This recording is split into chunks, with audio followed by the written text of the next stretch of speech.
The funny thing is, you can't do this wrong. Because the question is, where is that being judged from? What is the reference point that's having the opinion about this is better or worse than, or this is right or this is wrong? And we've all, just reflecting on our own lives, we've all experienced things which seem so totally wrong, yet paradoxically they turned out to be absolutely appropriate with the wisdom of hindsight. Because things only make sense retrospectively. We can invest all sorts of sense in something, but who knows? And so there's a lightness in that. Just being easy.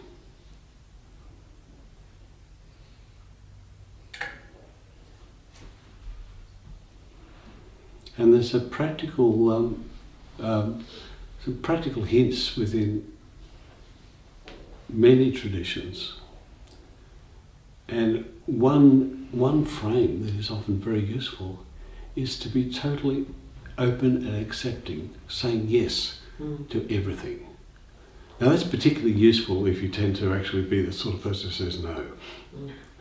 So do the opposite of your life pattern and just embrace saying yes to everything and keep expanding out and including and accepting and just yes to everything and everyone. You'll be amazed what unfolds. Or if you happen to be a person who likes to say yes, then say no to everything. Deny everything, negate everything. This is particularly useful for those who have some sense of achievement or accomplishment. Deny everything. In the Hindu yoga tradition, it's called neti, neti, neti. Not this, not this, not this, not this. So that you undercut everything. Especially exquisite for anyone with a little touch of hubris. Yeah. I love it when people say, yes, when I first saw this, I say, neti. Anyone who's claiming anything is nothing. Not this, not this. Negate, negate, negate. All sorts of experiences happen, all sorts of transformation and insights arise. Not this, not this, not this.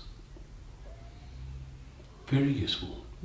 So, if your type is to tend to actually say no reflexively, which is often very introverted types, then say yes to everything. If you're really open to saying yes, then say no to everything.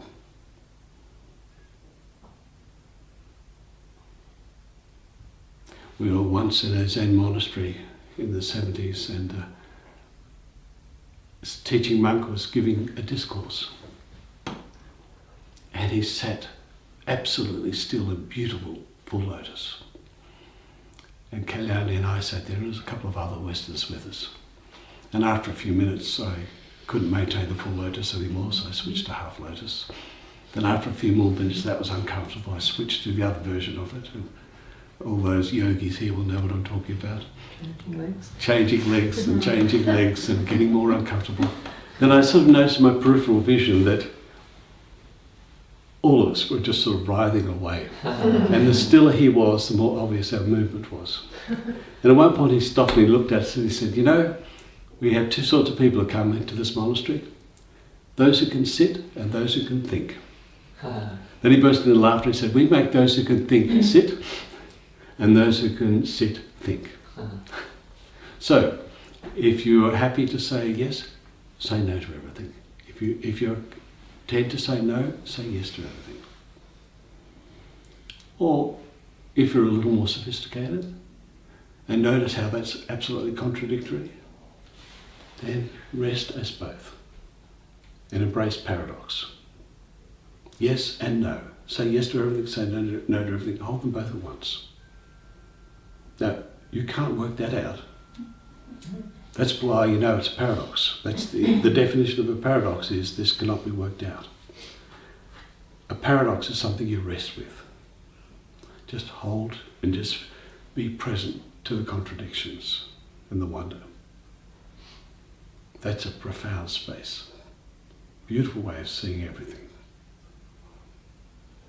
And there are so many of these paradoxes.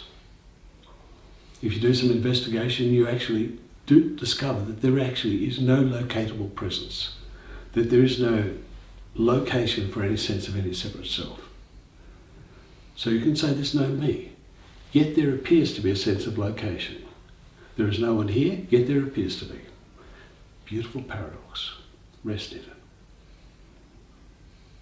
Or a subtle one that's underneath all of that. Neither this nor that. Neither accept nor deny. Neither be with nor not be with. You can't say it is, nor can you say it is not. This is a very subtle opening that undercuts everything. Nothing can stand in double negation. Now that's neither true nor not true. They're simply frames of invitation. And the important thing is just to actually respond to whatever you actually, it calls you, and have a look. There's no right or wrong here. You can't really make a mistake, because how would you know anyway? Just do whatever seems appropriate. The most useful hints are live as spontaneously as you can. Be generous and open to everyone you meet. And attempt to be as congruent as you can be. And congruence is a beautiful word. That is, all parts are aligned. That the body, the words, the body language, the feelings are all in the same direction.